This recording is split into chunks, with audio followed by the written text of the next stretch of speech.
conférence de l'ONU sur les changements climatiques de Durban, l'anglais s'impose comme la langue des négociations. C'est vrai que ça facilite la communication entre les différents pays, par contre, ça pose aussi ses problèmes. Surtout pour les pays africains, où est-ce qu'on trouve une grande concentration francophone.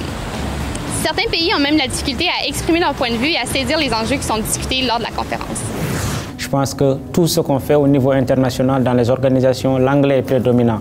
C'est peut-être par la population anglophone qu'il y a de par le monde, mais je pense qu'aujourd'hui on gagnerait plus, d'autant plus que nous sommes dans un cadre d'une problématique globale, que toutes les composantes de la population mondiale puissent être ciblées. Et aujourd'hui, dans ma délégation, par exemple, il y a des jeunes qui sont là, supposés prendre une information et cette information la disponibiliser au niveau de la base, qui ne comprennent pas un mot de ce qu'on est en train de faire durant ces 14 ou 15 jours. Donc je pense que autant la francophonie que nos États francophones doivent faire un effort pour permettre à ce que certaines informations puissent être distillées en français afin de permettre à toutes ces populations d'avoir accès à cette information. Bonjour, je m'appelle Amissa Ado, je viens du Niger et je représente l'ONG Jeunes Volontaires pour l'Environnement.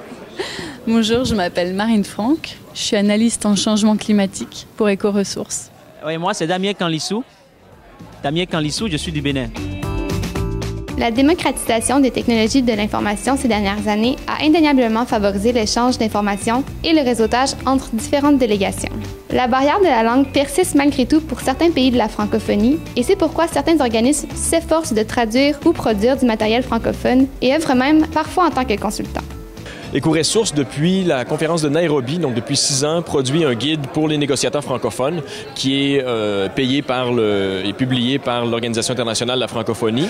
Et en parallèle, Éco-Ressources a travaillé beaucoup avec les négociateurs francophones africains dans la préparation des positions de négociation et dans les négociations comme telles, en faisant, par exemple, des notes techniques à chaque jour pour aider les négociateurs à bien comprendre le processus et à se positionner dans les négociations. Ce n'est pas toutes les classes sociales qui ont déjà accès à l'Internet, mais pour nous qui participons aux négociations, c'est déjà une obligation. Nous sommes connectés, nous sommes tout le temps dans ces négociations. Mais il faut aussi donner une place de choix aux médias, que ce soit les presses, que ce soit les radios communautaires, etc., qui font beaucoup d'efforts pour informer les gens en ce qui concerne ce phénomène de changement climatique.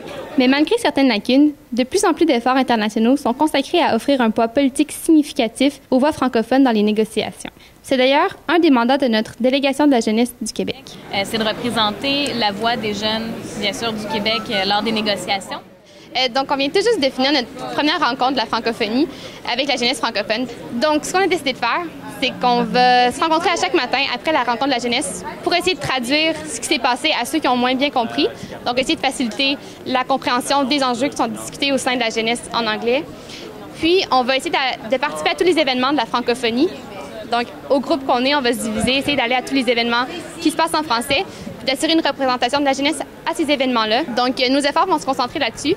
Puis, on a même des projets pour l'année prochaine d'organiser un gros événement social avec toute la francophonie. Mais ça, c'est des projets pour le futur.